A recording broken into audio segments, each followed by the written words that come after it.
அன்பு நண்பர்கள் வணக்கம். இன்றைக்கி காலையில் கோழிகளுக்கு பூச்சி மருந்து இந்த டானிக்கு கொடுத்துருக்குறோம். இது 6 லிட்டர் 345 ரூபாய்க்கு தராங்க.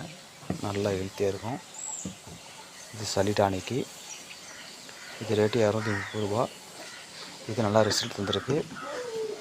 இது கால்சியம் மாத்திரை 200 ரூபா. எம்ஆர்பி 260 ரூபாய்க்கு 200 ரூபாய்க்கு தருவாங்க. ஒரு சிலர் 260 ரூபாய்க்கு தருவாங்க. ஆனால் கோழிகளுக்கு சேவலுக்கு நல்லா உடம்பு நல்லா உடம்பு பிடிக்குது, முடி நல்லா வளர்ச்சி அடையுது. இது டெட்டாலிசம் பவுட்ரு. சளி காலம் மழை பெய்யும் போதோ பனிக்காலங்களிலோ வாரத்தை இருமுறை கொடுத்தால் நோய் வரது தடுக்கப்படுது. ஒரு கவர்மெண்ட் ஹாஸ்பிட்டலில் கூட எனர்ஜி டானிக் தராங்க. முடிஞ்ச வர நண்பர்கள் வாங்கி கோழிகளுக்கு போடுங்க. நான் இப்போ இந்த பூச்சி மருந்து கலந்த தண்ணி கோழியில் வச்சுருக்கிறத உங்களுக்கு காட்டுறேன். பாருங்கள் நண்பர்களே, நான் தண்ணீர் உள்ளே வச்சுருக்கிறேன். அது வெள்ளை கலரில் தான் இருக்கும்.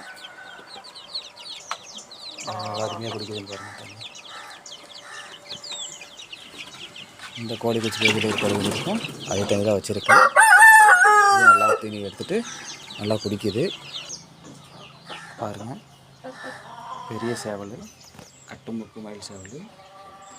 இதுக்கு அதே தண்ணி தான், மக்காச்சோளத்து வீடு தான் போடுறேன். அது மட்டும் இல்லை, இது வரைக்கும் நான் ஒரு இன்ஜெக்ஷனும் போடல.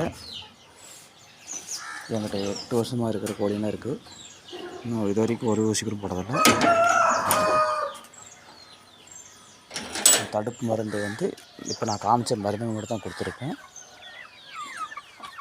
பார்த்துக்கோங்க. எல்லாத்துக்கும் அதே தான். தொடர்ந்து ஒரு 3 நாளைக்கு கண்டிப்பாக வைக்கணும். வச்சிங்கன்னா பூச்சியில் வெளியே வந்துடும். வந்ததுக்கப்புறம் நல்லா உடம்பு நல்லா பிடிக்குது. இந்த சேவல் பாருங்கள், முதல்ல ஒரு 4 கிலோ எடுத்துச்சு. இப்போ நான் 5.25 கிலோ வரைக்கும் வர வச்சுருக்கேன். இந்த மருந்து கொடுத்து பூச்சி மருந்து கொடுத்தனால நல்லா க்ரோத் வருது. ரிசல்ட்டு நல்லாயிருக்கு. முடிந்த நேரத்தில் மெடிக்கலில் வாங்கி பயன்படுத்திக்கோங்க. மருத்துவமனைகளும் கிடைக்குது. முடிந்தவரை வாங்கி பயன்படுத்தி வரலாம். நன்றி நண்பர்களே. என்னுடைய சேனலுக்கு கொஞ்சம் சப்போர்ட் பண்ணி கொடுங்க. அது மட்டும் இல்லை, இந்த கோழி குஞ்சுகள் விற்பனைக்கு இருக்கிறது. தேவைப்படுறவர்கள் நான் டிஸ்கிரிப்ஷனில் நம்பர் தரேன், ஃபோன் பண்ணி கேளுங்க.